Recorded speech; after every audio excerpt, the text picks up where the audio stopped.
Hi, I'm Jen, and I just wanted to take a moment to remind you that this podcast deals with the hard stuff in life. We share stories of trauma and triumph, and the subject matter may be alarming to some listeners. Please check the show notes for content warnings and take care of yourself. If you want to further support what we're doing, please check out our Patreon at patreon.com/nowwhatpod. You're listening to Now What, a podcast where we celebrate the human spirit by sharing stories of strength and resilience. For those going through hard times or looking to get inspired to change their own life, we're your hosts, Jen and Tesha. Hi, I'm Jen, and I'm here with my amazing co-host, Tesha, and today she is going to share with us her story that led to the inspiration for why we're doing this podcast. How are you feeling, Tesha? Good. It's interesting being on this side and being the one who's telling the story as opposed to the one who's listening to the story today. But I really do think that it's important that we each share our stories and that we put ourselves in the position of our guests and that we're able to be vulnerable. We're making this podcast where we want people to get comfortable hearing uncomfortable things and being vulnerable and being real. So I think it's really important that we, embrace that ourselves. Absolutely. I think and this podcast is our kind of like baby. It's like us. So we have to put us into it. Yeah. So prior to, let's say, 2018, I would have considered myself to be a resilient person. I had been through a lot. I had experienced a lot of trauma, throughout my youth, and I'd made it through all of that. And I would have considered myself to be resilient. And I was finally in a place that was stable. And it took me a long time to find that in my life. And then in 2018, in the summer of 2018, I was diagnosed with cervical cancer. And that really shook me hard. It felt like the rug had been pulled out from under me. Well, it feels like it's something, knowing a little bit about your story before, like there was always like an element that you could control or get yourself out of a situation, like as you grew up and you had done that. And this was something that was completely out of your control. Yes. And it was really, something about having my physical health challenged as opposed to my mental health or my physical surroundings. Right. This felt certainly a little bit not within my control. I couldn't learn my way out of it, which had been a really big strategy that I had employed throughout my youth, was like, I can learn how to do anything if I just research it or I ask the right people. And if I work hard, I can improve my lot in life, so to speak. And having my physical health threatened was like, I have no control over this. There definitely was a time where I spent a lot of time researching my diagnosis and really went down like a rabbit hole. I am talking hours upon hours, like sleepless nights, researching, almost as though somehow the internet was going to be this crystal ball and that somewhere I was going to find the answers and I was going to find what I was looking for, which really was that reassurance that I was going to be okay. And the internet isn't a crystal ball, I discovered, but only after really getting to the end of it. Yes. And actually it was my gynecologist who said, she's like, it is not a crystal ball. And that really resonated with me when she said that. I was like, oh, she's right. And that is what I've been doing. And that's not necessarily healthy because there can be a point at which you have too much information. Yeah. Too many options of or outcomes. Right. And hearing all of the bad stuff. So that's part of it. Also, being told that I had cervical cancer, one thing that was really hard about that was having to tell people, having to tell my friends, having to tell my family, and feeling really I felt really responsible for other people's reactions and other people's emotions in regard to what was happening to me. And so I didn't tell a lot of people. I basically told the people who I felt like needed to know, very close friends. Well, I remember, it's funny because we were at a Counting Crows concert when you told me I can't now listen. I had all these other growing up memories of Counting Crows, and now that is in there with them, which is so, I don't know, kind of wild, especially now that you're here and healthy. But yeah. So, I mean, if you want to talk about that, I'd been diagnosed with cancer, and I hadn't had my first appointment with the oncologist. So at that point, I knew nothing. I didn't know what stage I was at. I didn't know what treatment was like. So there was just a lot of unknown. And I had joined the cervical cancer support group, and somebody said, listen, like, don't not do things while you're waiting for that appointment, because if you then, have to go through chemo, you're not going to be able to do those things. So do them while you can. And so I made this decision that, I'm still going to attend this concert with my friends. And I was a wreck. I probably ruined the Counting Crows for all of my friends. Like, let's be real, it wasn't the greatest show. Maybe not, but different, separate from that, it wasn't a great show. And that was the first time I was seeing some of my friends to tell them in person what was going on. And I really wasn't in a good place. So yeah, I told my immediate family. I told some close friends. I told a neighbor, because I knew I would probably need to rely on her to help with the kids. What was it like telling your girls? I don't know that we ever talked about this. I didn't tell them. You just didn't tell them at all? Oh, wild, right? Even when it came that you had to have a procedure and everything? Okay. So I don't think we've mentioned this, but at the time my kids were 3 and 5 when I was diagnosed. And there's only so much really at that stage that they can understand. So I just told them that, the doctors found something growing inside mommy's belly. They don't know what a cervix is. So I just left it at that. Yeah. And that it can't be there because it will keep growing.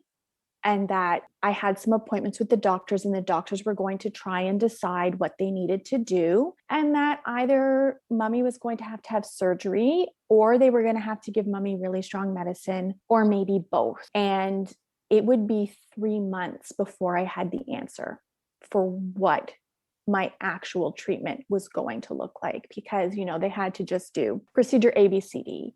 Yep. And they had to, do these pathologies and all of this. And there's all these kind of things that they look at before they make that decision. So I knew at a minimum I was having surgery. Right. I didn't know if I would need chemo and radiation to follow. So I just kind of left it at that. I did not use the word cancer. My children's only experience with cancer would have been like Terry Fox and learning about him at school. And Terry Fox died. Yeah. And not everyone with cancer dies. So I didn't want to use, and part of it, I just couldn't bring myself to use that word with my kids. I couldn't. Yeah. Right or wrong, I don't know, but that's just how it was. So I didn't use the word cancer with them really until after I'd been told I didn't need any more treatment. Right.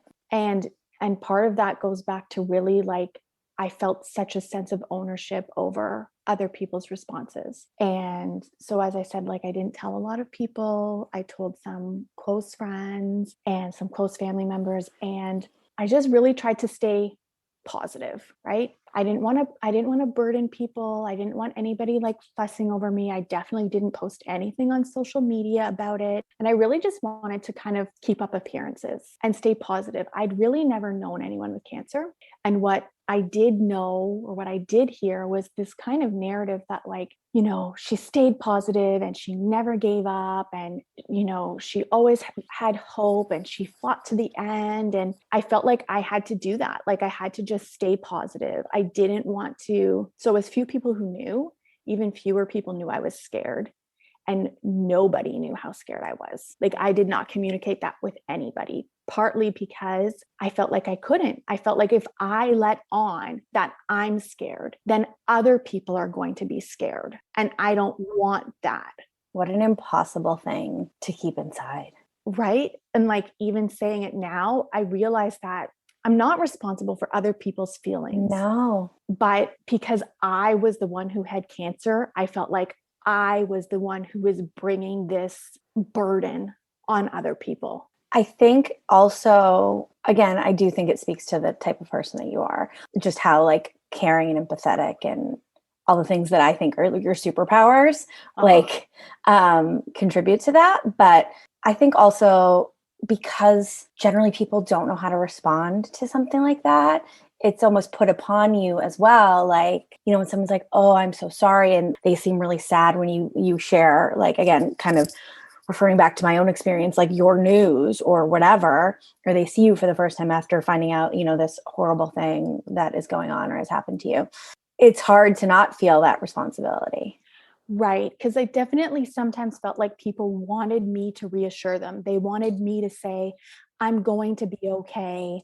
I'm good. One of the other things that happened is because I was so stressed out and I was so worried that I like literally couldn't eat. Like I just lost my appetite. So during that time, I lost about 30 pounds. So people kept being like, oh my gosh, like you look great.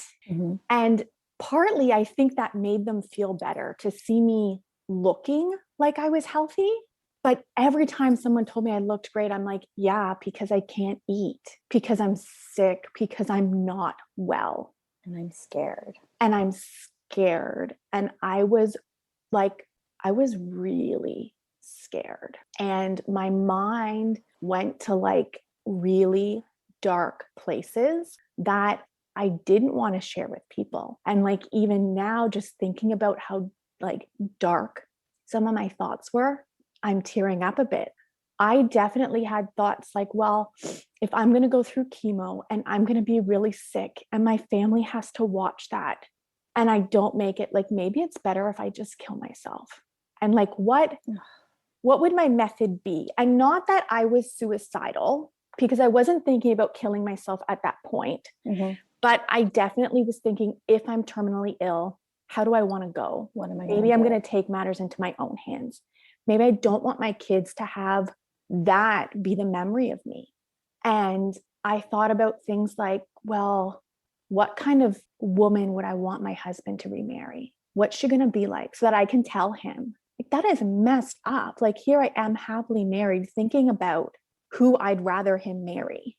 Right. Right. Like, and I never said any of that to him or to anybody, but these are the things that were really, or some of the things that were consuming me. Did you write any of it down or you just stayed inside? I just kept it in. God. Yeah. And I definitely kept reporting, like whenever I went to my oncologist, there's this kind of form you fill out. Mm-hmm.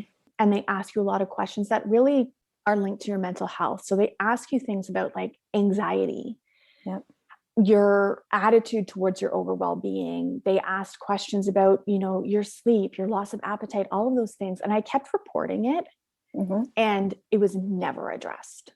I did have a sense that I was probably going to need to see a therapist at some point to deal with some of this stuff. But I just wanted to focus on being well. And then I kept trying to like push some of the thoughts aside too, because you have to stay positive, right? Talk about like buying into that like kind of movie narrative. Right. Like, I'm like, I got to keep the hope. And I do believe that there's value in staying positive. And I do believe that it's possible to get caught in a cycle of negative thinking that can be very detrimental. Mm-hmm. But what happened to me, I think, is a little bit more like toxic positivity, where like I thought I just had to be positive all of the time and that I couldn't have those negative emotions at all. And like in retrospect, like I'm just thinking like you're staying positive, but actually you're not. Right. But I was trying really, really hard to like force yourself into it. Right. And sometimes I remember I would just like break down crying and I would look at the time. So right now it's 9:58. I would look at the time and be like, okay, it's 9:58. You have to stop crying by 10 and you have to pull yourself up and you have to keep going and like walk the kids to school, and you've got to volunteer at school and take the kids to the play group and sit on the parent council. Like I kept doing these things to look like I was normal and to make the appearance that I was functioning well. And I wasn't really deep down. This is like just because I saw you multiple times a week in this time. Yeah. And I was like normal-ish. I knew you weren't like obviously totally fine, but I just wouldn't have guessed the depths of like where you were going. Yeah. And you know, there's so many people who never even would have guessed anything was going on with me because I didn't say anything and I just kept pretending. And then I also had this fear, well, if you think these negative things, you're going to make them happen. So you have to stop yourself from having those negative feelings, and you have to stay positive because, I'm going to manifest my well-being. We're not going to talk about that word. I have thoughts on that one.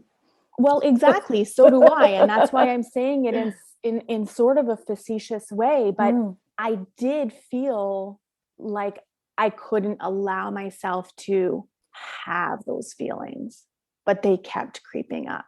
And I kept trying to like live life to the fullest and just like embrace my children and love, cuddling them and enjoy walking them to school, because I don't know if I'm going to be able to do this forever. And like put a lot of value in tucking my kids in at night because I didn't know if I'd always be able to do that.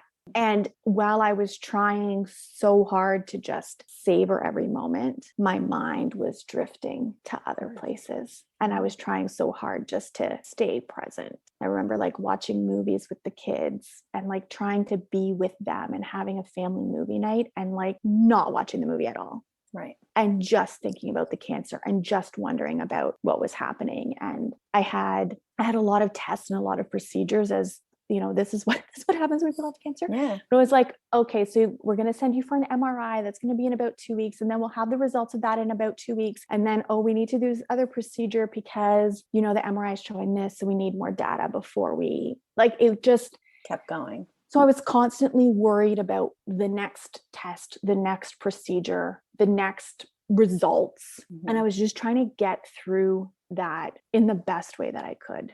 Right. Yeah. And parent. Well, really, I think I was sort of falling apart. So that went on for about 3 months. And then I had surgery. So I had a full hysterectomy, which was actually a modified hysterectomy. I had my cervix, my uterus, my fallopian tubes removed. They left my ovaries just because the hormones are good because of my age and whatever. Well, I feel like as a woman, that alone, if you hadn't already been dealing with all of the other stuff, is like a mind fuck. Is a whole other thing. Yeah. And then it's like, oh, well, aren't you so glad that you have your 2 children? And yes, of course I am.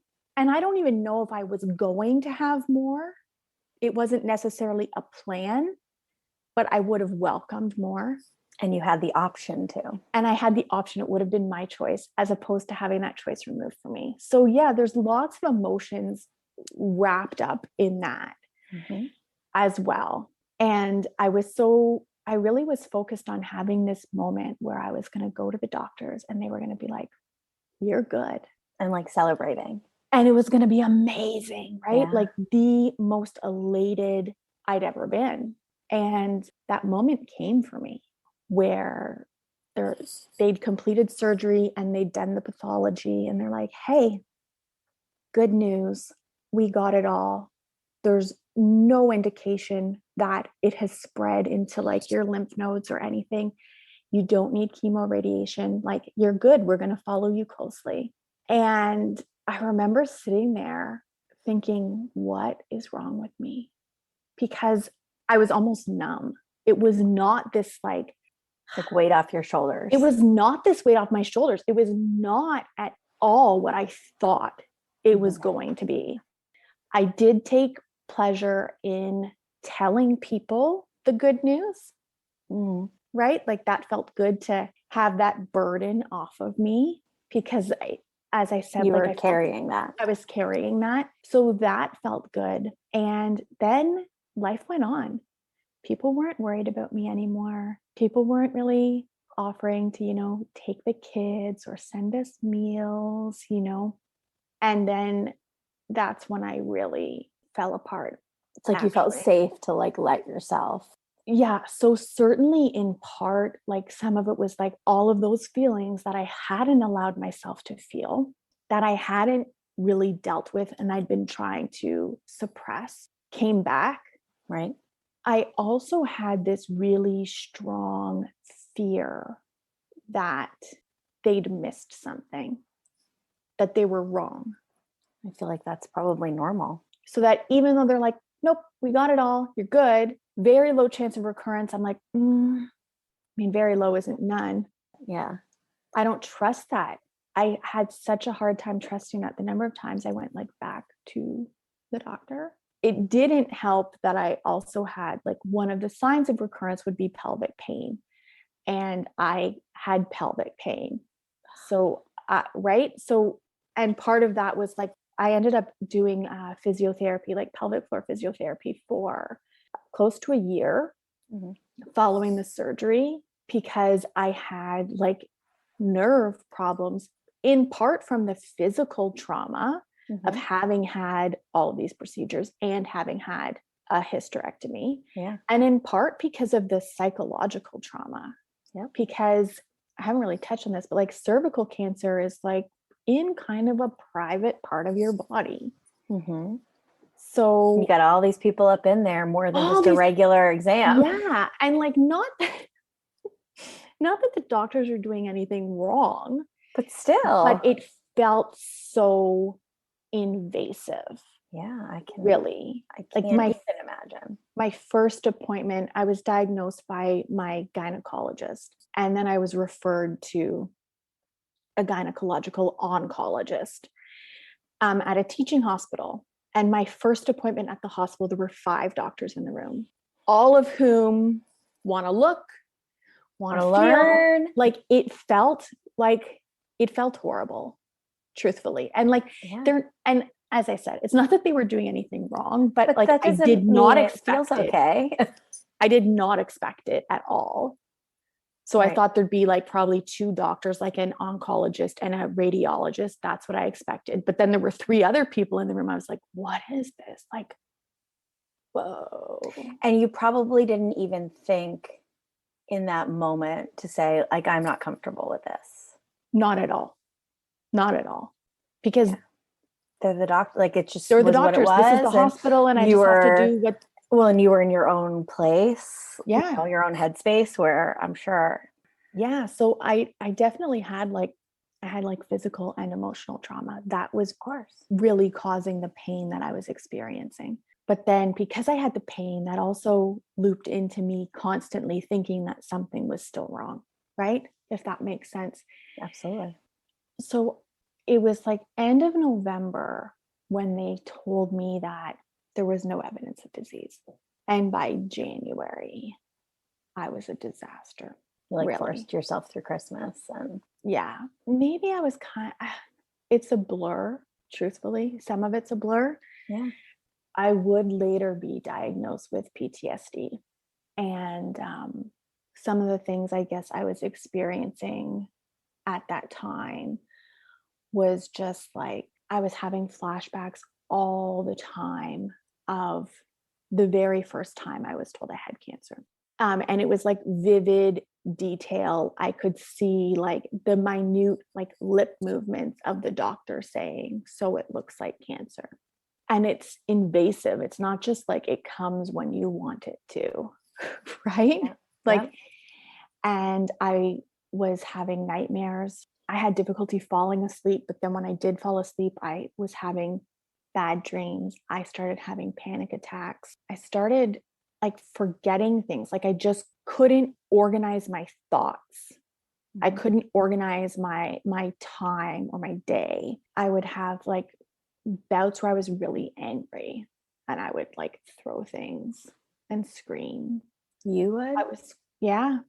I was crying a lot. I was really irritable too. Like maybe if one of the kids did something that might be a mild irritant, I was really annoyed by it. And I was having a lot of anxiety and things like, you know, any sudden noises. So like a knock at the door or somebody dropping something, or which happens a lot. Like there's a lot of sudden noises when there's kids around. I think there's just sudden noises in life, right? Like, right. But even more so with kids, for sure. And like my kids running around would like make me feel like dizzy and give me anxiety. Like they're laughing or they're like screaming, even like happy screaming. Yep. Was like a trigger for me. And I started having like dissociation. And I started losing time and I didn't know what was wrong with me. And I was just like, what is wrong? Like, I'm a wreck. Like, I was just a wreck. I was not functioning. I was not able to complete day-to-day tasks. And I would do things like I'd find myself wandering around the house with one shoe on. And I'd be like, I guess I was getting ready to go somewhere. And I don't know why I stopped putting my shoes on, but now I've got one shoe on. Okay. And like, I couldn't remember why it is that I stopped putting my shoes on. Or where you were even going. Or like why I half unloaded the dishwasher. Mm-hmm. Or why I made one bed and not the other. And like, I would walk around my house and I would find evidence of like me having been there Mm-hmm. and not having finished tasks and not remembering what caused me to leave that task, not remembering what I was doing in the meantime. Like I was just not present. I wasn't present really. And I went. Did John notice this stuff? Oh, for sure. Did he say anything to you? Because it's a hard thing. I don't think he needed to. Okay. Because I think I was telling him, like, I'm a wreck. Like that would be like I'm like, I'm a wreck. I'd tell him, like, I was just like cooking lunch and I just like started crying and I can't stop. Like, Mm-hmm. I don't know that he needed to tell me because I definitely acknowledged it. I acknowledged it. And I acknowledged that I was irritable, but I couldn't help it. And I was kind of withdrawing as well. So I just wanted to be alone in my bedroom where there's no sudden noises, where there's no demands put on me, where there's no expectations, where I could watch TV or flick through my phone and be distracted and not deal with the feelings, right? Like that became part of my strategy for trying to forget. And I was still very much afraid. I almost was still operating as though I still had cancer, right? And there still was this danger. My life was still being threatened. So I was still in that kind of fight or flight mode. And I had seen my doctor previously and he'd given me medication for anxiety. And that was like right when I was diagnosed. I was like, dude, yeah, you gotta help me. I cannot work like this. So he gave me a note and he gave me medication for anxiety. And that helped. It did, especially if I could take that before I went to bed. Sometimes that would help me just be able to actually fall asleep. And hopefully stay asleep. But I went back to my family doctor and I was describing, and I was emotional. Like I was bawling. I was not talking about it like I'm talking about it with you. Right. Right. And he said, I think you have PTSD. And I'm so grateful for him because he said, I can give you medication that can help you feel better. But he said, ultimately, you need to see a therapist. And that's what's going to make the difference. And I don't know that all GPs would have said that. Right. I think that there are some GPs who might have been like, here's a prescription. Mm-hmm. But he didn't. He was like, ultimately, the way we need to treat this is for you to see a therapist. And so I did. Mm-hmm. I have a background as a social worker. So I'm not adverse to the idea of therapy, if that makes sense. I wasn't afraid of that. And you know what? Like, I also knew he was right. Right. You just needed someone else to say it. Yeah. And I didn't feel like I could talk to anybody. I didn't want to burden anybody. I didn't want people worrying about me. I felt like I had to be strong, and people really kind of stopped asking too, because I was better, right? She's cancer free. She's got her happy ending. And you were also putting out there that you were okay. Yes, I was. Right? Where, yes. I mean, and I know I would have probably been all over you if you didn't put out the appearance of being okay. Like, yes, I would see cracks, but never would I have known. I just keep, when you saying, I had to be strong. I remember, this is going backwards in time, but when you said you had your surgery and you were so scared of not being able to do stuff for the girls. Yeah. And I'm like, you're allowed to not do all the things. They're allowed to know that you're uncomfortable. Oh my gosh. And that was just talking physically. Yeah. I remember this conversation. I'm tearing up hearing you say it back to me because like I was so worried about my kids. I was never afraid of dying. That was not it. I was how not they'd be afraid affected, of dying. How they would be affected. Right. I was afraid for the people who love me and what the effect of my death would be on them. I wasn't afraid of dying. That never, it's so weird, but like that never entered my mind. To be afraid of actually dying, never entered my mind. I wasn't afraid of chemo. I wasn't afraid of the surgery. You were putting everyone else before you in the time you should have been putting you first. And I'm sure there's other people who would listen to this and be like, yeah. Oh, and not just in this situation, but I think there's other situations too, where people are putting their friends and their family ahead of their own needs and trying to be strong and putting on that brave face, right? Mm-hmm. Yeah. The idea of having surgery and not being able to care for my kids. You were really like hung up on not being able to put them to bed. I was so hung up on that.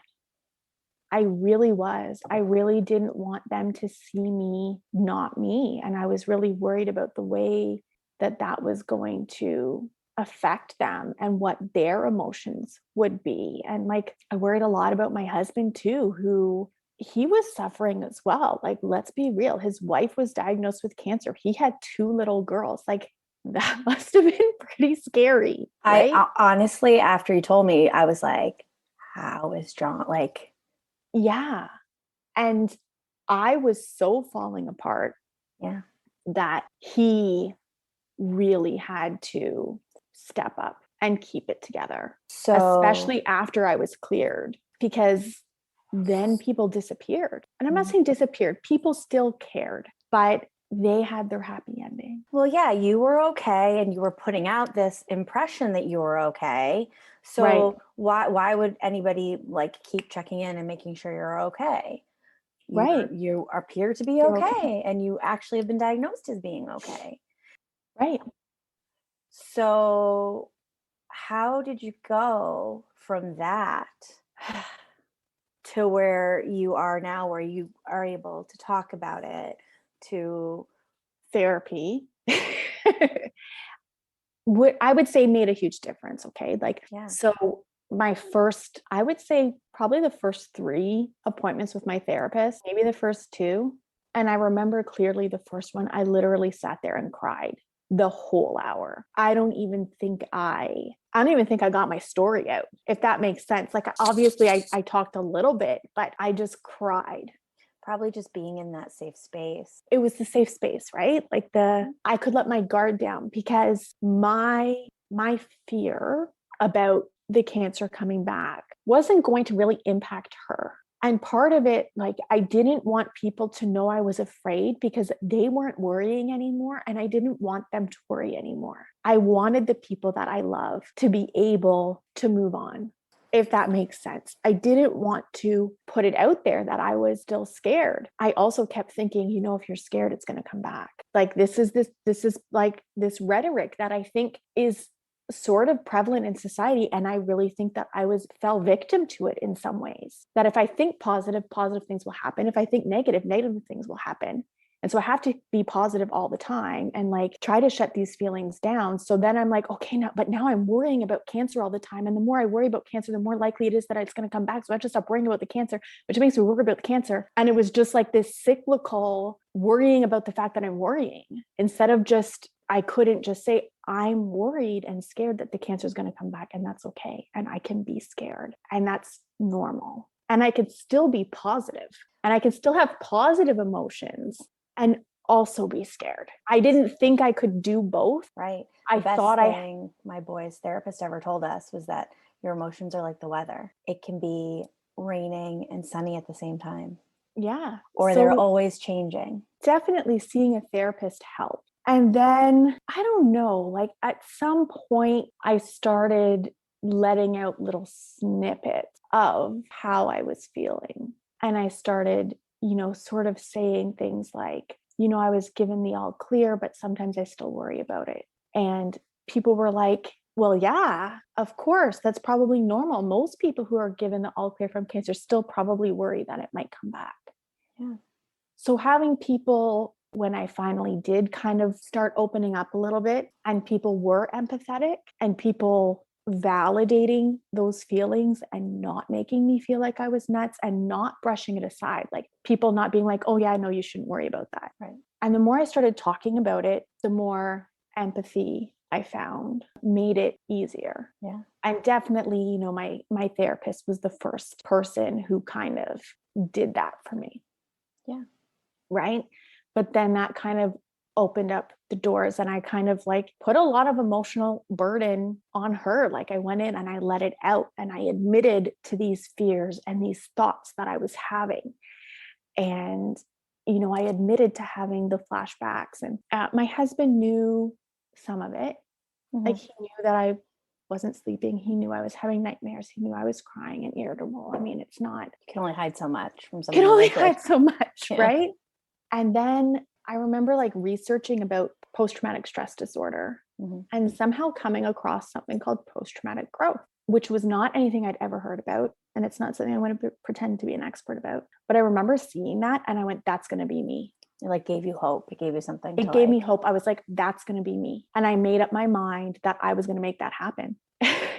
And it's sort of funny, I guess, because then I started reading all these like self-help books and all these. You're going to learn your way out of it. I'm going to learn my way out of it because this is a strategy that has worked for me in the past. And it's funny that I mentioned it earlier because then this is exactly what I did. I'm going to read all the books on personal growth and self-help. And I'm going to find out, all of the things that the experts say that successful people do. And I'm going to find out all the things that people say resilient people do. And I'm going to find out all the ways that the experts say lead to happiness, et cetera, et cetera. I'm going to read all the books. Yeah. And then I tried, I'm laughing about it now. Then I tried implementing like all of it. And part of, my PTSD was that I couldn't keep my thoughts organized and I forgot things. So then I got into this like crazy list making where I wrote everything down. And I was writing down all of the things that I thought or that I'd read and learned that a person was supposed to do. So then I had these super long lists of things that I needed to do in a day that was going to get me out of this, which like meant that I thought I had to meditate every day. I had to journal. I had to make the bed every day. I had to like make sure that, counters were clear. Like I had to volunteer because volunteerism is shown to really help people with mental health. Like there were all of these things that I thought I had to do and be a mom and wife in the middle of it all. Right. And so what are those things? What does that look like? And oh my gosh, it's in the other room, but I keep my notebooks. Mm-hmm. So like I've occasionally looked back and been like, whoa, look at all the things you thought you had to do on that day. I mean, and yeah, I couldn't do it. No. And I would feel bad about myself for not being able to do it. Oh my gosh. And, this is just part of my journey that I'm sharing because I started thinking, well, maybe if I just pick a couple of things. And like one of the things I really felt like I had to do was meditate because everybody knows meditating is good for you. And that if you're anxious, surely meditation is going to help you. But then sometimes I would get stressed out because I couldn't, or I didn't feel like I was doing it right, or I couldn't make the time for it in my day. Like I don't like waking up before the kids. That's not fun for me. Or like other things would come up during the day. I'm like, well, I've got to make sure that I make sure that I have enough time to meditate before I go to my appointment and it was actually stressing me out to try and do that. Anyways, that's just one example. And like making the beds every day. You know what? Nothing really catastrophic is going to happen if you don't make your bed. It feels good to make it. But it feels good at the end of the day to like walk into your room with a made bed for sure. But if you don't make it, that's okay too. Mm-hmm. And I think those realizations is when my recovery really started to happen. It wasn't so much from all of the self-help stuff, although I have learned some things and I have certainly evaluated my life and thought about whether or not the life I was leading before I was diagnosed, like, is that the life I want back? Because I have this opportunity to rewrite it. I don't have cancer anymore. And there was no going back to normal for me. I feel like I don't necessarily want to say I was enlightened, but I was a little enlightened about how things work. And I definitely think that having been through what I went through gave me a wisdom that I wouldn't have otherwise had. And I couldn't go back to normal after that. I couldn't just like go back to doing all of the things that I was doing, because I was surely headed for burnout as a working mom with 2 young girls. Yeah. And putting so much into my work and trying so hard to be the perfect mother. That was me pre-cancer, right? Mm-hmm. Like, I don't know that that's right. So I almost feel like I had like an identity crisis where I was like, okay, well, what do I want? What do I want my life to look like? Because before you just wanted to create anything that was different from what your experience growing up was. Right. And I wanted to create what, the media tells me I should create. Mm-hmm. Right? Like, I did the things in the order I was supposed to do them. Yeah. Except I did live with my husband before we were married, but like, I went to school and I got the education, and then like I got the job and I got married and I had the kids, and we had the house and the cars, and like I was constantly pursuing more, right? Because that's what we're fed. Like, there's no end point, and there is no end point. No. But until there is. Right. But there's no finish line. No. So we have this, we end up living our lives where we're just trying to get more and more and more and more and more. And I was really kind of stuck in this cycle of constantly trying to improve. And, being a mom of young kids and sitting down and saying, okay, so what are my interests? What are my hobbies? What do I want my life to look like? Because I'd really kind of lost myself in motherhood. Which I think so many of us do. And the more I started talking about that, the more I was like, whoa, like other people feel this way too. And I started being more open about that, which I think, having people relate to you kind of just made it easier for me to start talking about other feelings too, if that makes sense. Yeah. And I'm not going to pretend that I never worry about cancer anymore, because I sometimes still do. I still have regular appointments. Yeah. So I'm far enough out now that I only go once every 6 months, which is huge. But every appointment, there's got to be crazy nerves, is an opportunity for me to start spiraling. Yeah. And I stop, like I can't sleep. And then it's like, okay, so there's these symptoms. I know the questions that they're going to ask me. There's certain things to start looking that you're supposed to look out for. So then I start asking myself, am I having these symptoms? And you can almost trick yourself into thinking that you are having them. Yeah. And it's very stressful. Yeah. No, I was just going to say, one of the things why we're doing this, right, is how, it's a funny question to ask, because I always want to be like, how could I have better supported you? Like how, if you have a friend who's going through this, something similar, what is someone who loves them potentially to do if they're putting on this appearance of being good? I think that, not to assume that what you see is what's real. And we always hear this idea that like you never know what someone else is going through. And after when the year anniversary of me being clear, I think it was, or maybe it was the year after my diagnosis, and I'd already been cleared, is when I finally put something on my social media about what had happened in the last year. And so many people were just like, I had no idea. I saw you picking up the kids at school every day, and I had no idea you had cancer.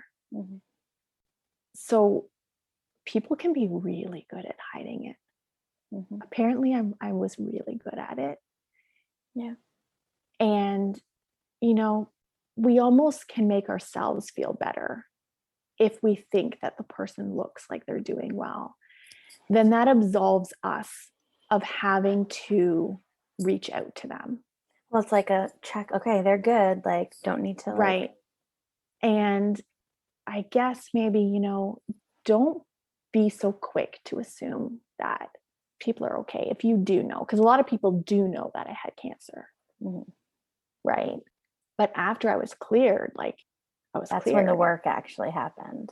That's you. Yes. And I think that is the case for a lot of people who've been through things like not just cancer, but people who are in the hospital because they were in a car accident. Like, okay, now they're physically well, but now they're home and they might still really be suffering the psychological effects of that trauma. And we think that they're physically well, so they're well. Yeah. I think it speaks a lot, well, especially, as we're in this pandemic time where there's a real focus on physical well-being and health. When I personally believe that we need to look at overall health. They're inextricably linked. And just because someone is physically well doesn't mean that they are mentally. And just because I got out of bed and I put clothes on and I threw my hair in a ponytail, it doesn't mean. No, you have kids. Well. You have kids. You don't have a choice. When I don't know how we're going to air these, but in my own personal story, people are like, the assumptions that we make because you're dropping your kids off or, feeding them, whatever it is. It's like, well, what choice do you have when you have small children? And, I always say to you, I'm like, you could choose not to, but there's certainly having young children is a great motivator. Yes, you could choose not to. Because I don't know any outside of yourself. Yeah. That you can use to motivate you to move, forward. Yeah, your question is a tough one because so many people, I think, are hiding how they feel. And I also think that there may have been people around me who maybe suspected that or noticed that I was different on some level. Yeah. Right? Yeah. Maybe not knowing how hard it was, but I think there must have been people that recognized I was different. Yeah. I think beyond us meeting weekly, I wouldn't have had any idea what to do to offer any support. And I think obviously I knew when you were starting therapy. And so I knew that there were things going on. Right. But I also could see that you didn't necessarily want to talk about it or, no. It's not something that I was going to push you to talk to me about. Yeah. And I didn't necessarily want to talk about it, I think, in a lot of ways with people that I knew. Because again, I really wanted people to be able to move on. And I wanted, and it is certainly in part just my personality that I feel responsible for other people's emotions. And I don't want to be the cause of other people to worry or be upset. What would you advise someone going through a similar situation to do differently than you did? Or maybe not differently, what would you? Yeah, no, I think that I really probably should have seen a therapist sooner. I really felt like I'm just going to get through this and then I'll go to therapy. And I probably should have seen a therapist sooner. The other thing is that you don't have to be positive all of the time. And that is kind of where I got caught up, I think. It's okay to be scared, right? It's okay to have these negative thoughts and to worry about what is happening and to feel like things aren't in your control because they aren't. And it's okay to have those negative emotions. And you can still have a positive outlook and you can still think, I'm going to get through this and I'm going to be okay. And also allow yourself to feel the other feelings too. The full range of emotions. Yeah. Because it might have been easier for me if I really had just allowed myself, to cry when I wanted to, and not just like set a timer and be like, okay, you're allowed to cry for the next 3 minutes, and then you got to put on your big girl pants.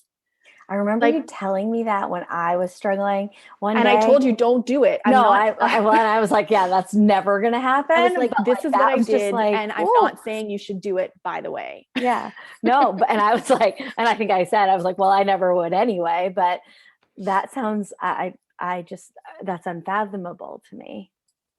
I just understand like why you would, but I couldn't. Yeah, I did that.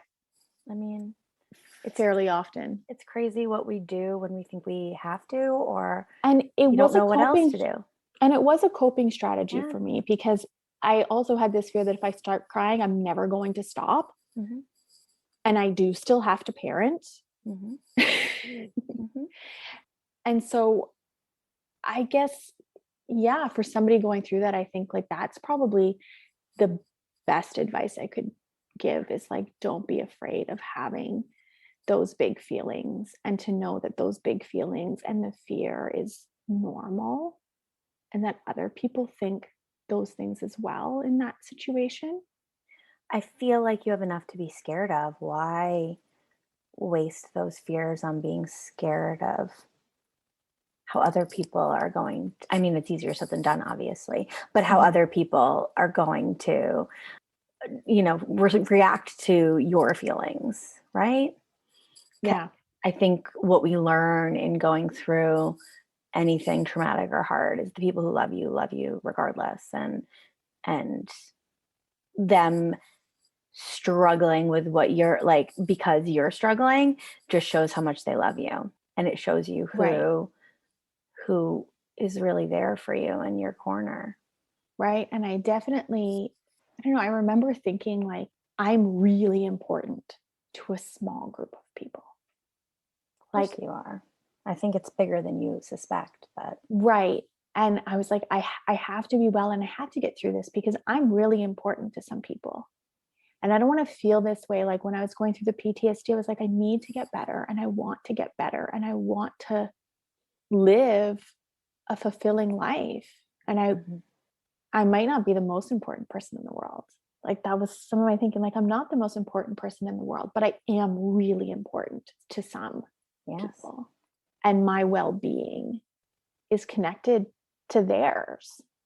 And I think, for anybody who's listening, on top of just recognizing that you can have these so-called negative emotions, and also that can coexist with the positive, and that just because you're having these bad feelings doesn't mean that, you're not still having that positive outlook that we're all told we're supposed to keep. They can coexist. And, I really would like people to know that anytime you have a trauma, you're not responsible for reassuring the other people. You're not responsible for how other people react to your trauma.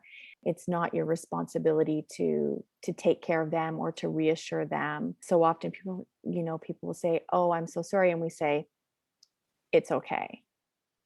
Almost to reassure them. And I don't think we have to do that. We can just say, "Thank you." Yeah. I say I'm okay a lot. Okay. Yeah. That's a good one too. Like, I'm okay. Right? We're okay. Because I'm oftentimes speaking for, the three of us. But there is this kind of idea, I don't know, like for me, I really felt responsible for how people responded. And I really felt like I had to keep a brave face so that people wouldn't worry. And I really felt like I had to kind of reassure them and tell them like, I'm going to be okay. Yeah, I remember saying to people like, I'm not going to die. I'm going to be okay, to try and make them feel better. But that's not actually the truth of how I was feeling. And I don't think you have to do that. And just, in keeping with that idea that I was saying, like, I kind of had this realization that I'm important to some people. Yes. And we're all important, and we're all worthy. And doing those self-care things that we have to do, and finding a way to do what makes you happy, or do what makes you feel calm, or what makes you feel relaxed. Doing things that make you feel good, I think, is so important in your recovery. So whether that's, if being outdoors makes you feel good, or writing makes you feel good, or moving your body, or whatever that looks like for you, you're worthy of doing those things for yourself. You're absolutely right. I think it's easy to get bogged down in the emotions, Mm-hmm. that taking care of yourself can feel frivolous, but it's showing yourself that you're worthy and you are worthy of feeling good. But I think that was like such a huge part of my recovery, was just to actually start doing things for myself, and to actually not feel like I had to always be doing something, or I had to always be productive, allowing myself to rest when I wanted to rest, or saying, you know what, I'm not going to do the dishes. I'm going to watch TV, or I'm going to go for a walk, because I feel good when I'm outside. And it's different for everybody. But I do think it is important in terms of building resilience that we do those things for ourselves to help our recovery. So I think, take care of yourself, let yourself feel the feelings, and you're not responsible for how anybody else feels about your trauma. Nope, not at all. Thank you for taking the time and having this conversation. Thanks for listening to Now What? If you've enjoyed this episode, leave us a review. Your ratings and reviews help more people like you find our podcast. Don't forget to subscribe and share this episode with someone you think would love it. And make sure to find us on Instagram at nowwhat_podcast. Until next time, we're Tesha and Jen. Remember, your hard times are the chance to write another chapter.